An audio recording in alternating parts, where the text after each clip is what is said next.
Hi hello అండి అందరికీ. ఈరోజు నేను మీకు ఈ వీడియోలో ఆఫర్లో వేసే పప్పు చాలా టేస్టీగా ఉంటాయి కదా.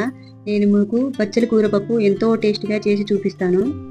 కుక్కర్ అవసరం లేకుండా, ఎలాంటి కొలతలు, ఎలాంటి మెజర్మెంట్స్ లేకుండా సింపుల్ వేలో ఈ బచ్చల కూర పప్పుని ప్రిపేర్ చేసుకుందాం.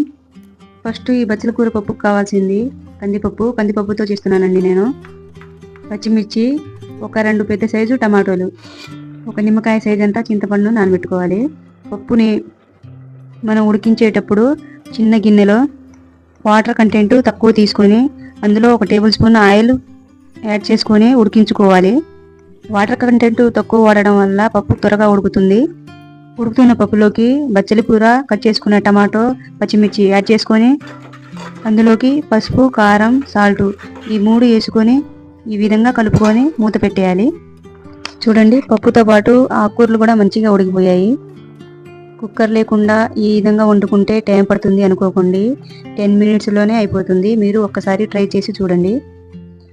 మన పప్పు మంచిగా ఉడికిపోయింది కదా. కొందరు ఈ విధంగానే తాలింపు వేసుకొని తినేస్తారు, కొందరికి అలా ఇష్టం ఉండదు. వాళ్ళు ఈ విధంగా పప్పు గుత్తితో మెత్తగా అయ్యేటట్లు వెనుపుకోవచ్చు. ఈ విధంగా పప్పు వెనుపుకున్న తర్వాత మనం ముందే నానబెట్టిన చింతపండు రసాన్ని ఇందులో కలుపుకోవాలి.